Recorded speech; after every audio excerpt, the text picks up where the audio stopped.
রাষ্ট্রপতির অনুষ্ঠানে সাঁওতাল আদিবাসীদের 700 টাকা করে পাস ধার্য করা হয়েছিল কমিটির পক্ষ থেকে। চা বাগান এলাকার আদিবাসী সাঁওতাল সম্প্রদায় মানুষের পক্ষ সম্ভব হয়ে ওঠেনি রাষ্ট্রপতির অনুষ্ঠানে অংশগ্রহণ করা জানিয়ে নতুন করে বিতর্ক তৈরি হচ্ছে। দেখুন।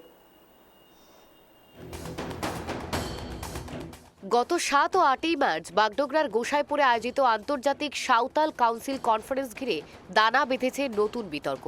দেশের রাষ্ট্রপতি দ্রৌপদী মুর্মুর উপস্থিতিতে কেন ভিড় কম ছিল তা নিয়ে ইতিমধ্যেই রাজ্য রাজনীতিতে জলঘোলা হয়েছে। এবার সেই রহস্যের আড়াল থেকে বেরিয়ে এলেও এক চাঞ্চল্যকর তথ্য। অনুষ্ঠানের প্রবেশের জন্য ধার্য করা হয়েছিল 700 টাকার পাস।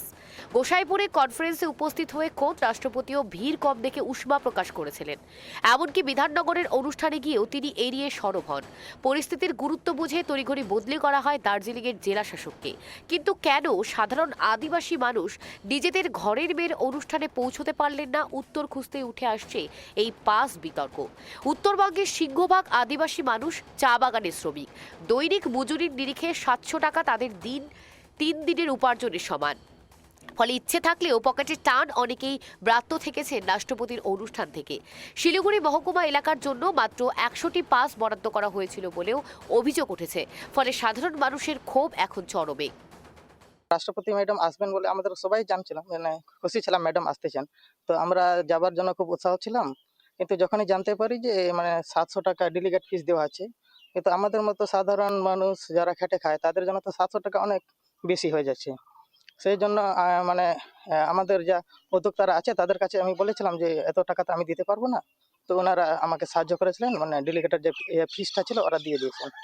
এটা তো সত্যি কথা, 700 টাকা করে নেওয়া হয়েছে। হ্যাঁ, আর না হলে হচ্ছে ওখানে ঢুকতে দেওয়া হবে না, এবং ওখানে শুধু হচ্ছে 1200 লোকজন, ডেলিগেট 1200 ঢুকতে পারবে। এবং দার্জিলিং জেলাকে শুধু হচ্ছে 100টা মানে ডেলিগেটের কুপন দেওয়া হয়েছিল। তো আমরা তো সবাইকে বলতেও পারছিলাম না যে হচ্ছে তোমরা আসো, হ্যাঁ, কারণ হচ্ছে 700 টাকার ব্যাপার আছে, এবং হচ্ছে ডেলিগেট না হলে তো সে ওখানে ঢুকতে পারবে না। অনেক মানুষ গেছে দেখতে, কিন্তু হচ্ছে বাইরে ঘোরাফেরা করছে, কিন্তু ওখানে ঢুকতে পারে নাই। হ্যাঁ, কিংবা টাকা নেই, কিংবা তাকে বলা হয় নাই যে হচ্ছে তুমি কাটো, কারণ আমাদের কাছে শুধু 100টাই হচ্ছে, আমাদের যারা এখানে ছিল তারা বলছিল শুধু আমরা 100টাই ইয়ে পেয়েছি আর কি। হ্যাঁ, ডেলিগেটের কুপন পেয়েছি। ভিড় না হওয়ার কারণ কি এই 700 টাকা কি মনে হয়? আমার তো ম্যাক্সিমাম এটাই মনে হচ্ছে, কারণ হচ্ছে মানুষ ইচ্ছা থাকলেও হচ্ছে বা টাকা পয়সা যদি না হয় 700 টাকা, তাহলে তো 2-3 দিনের হাজিরা, আমাদের এখানে বাগানে তো 200 টাকা হাজিরা। এখন হচ্ছে 3 দিনের হাজিরা দিয়ে উনি কি করে যাবে ওখানে? অভিযোগ উঠেছে আন্তর্জাতিক সাঁওতাল কাউন্সিলের পক্ষ থেকে। অনুষ্ঠানে প্রবেশের জন্য 700 টাকা মূল্যের পাস নির্ধারিত করা হয়েছিল। শিলিগুড়ি মহকুমা পরিষদের সহকারী সভাধিপতির দাবি, এই উচ্চ মূল্যের কারণেই সাধারণ আদিবাসী সাঁওতালরা অনুষ্ঠানে যোগ দিতে পারেননি। 700 টাকা মানে ডেলিগেট পাস। যারা প্রোগ্রামে আসবে, যেই প্রোগ্রামে আসবে তাদের জন্য ওই পাসটা নিতে হবে। ফর্ম ফিল আপ করে ওই ডেলিগেট পাসটা নিতে হবে।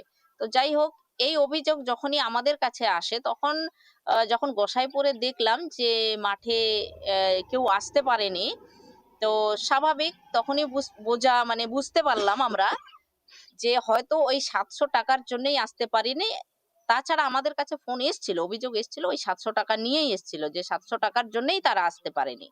একটু টাকাটা কম করে দেওয়ার কথাও তারা বলেছিল আমাকে। তো সেই জিনিসটা আমি বুঝতে পারিনি যে এটা ডেলিগেট পাস না পাস, এটা জানা গেল না। তবে দুঃখ এখানে, যদি রাষ্ট্রপতি মহামহিম আমাদের রাষ্ট্রপতি দ্রৌপদী মুর্মুকে যদি দেখার জন্য 700 টাকা নেওয়া হলো, তাহলে সেটা ভুল হয়েছে। আর আমাদের গরিব মানুষদের কাছে, যারা এখানে বেশিরভাগ, আমরা যারা সাঁওতাল কিংবা ওরাও আদিবাসী, এখানে বেশিরভাগ চা বাগান রয়েছে, তারা খেটে খাওয়া মানুষ। প্রত্যেক দিন তারা নিয়ে আসে টাকা, হাজিরা যে পায় সেটা অনেক কম। তো 700 টাকা ওনাদের কাছে সত্যি খুব বেশি ছিল। এই ঘটনায় প্রশাসনের সমন্বয়হীনতা এবং আয়োজক কমিটির সিদ্ধান্ত নিয়ে নতুন করে প্রশ্ন উঠতে শুরু করেছে।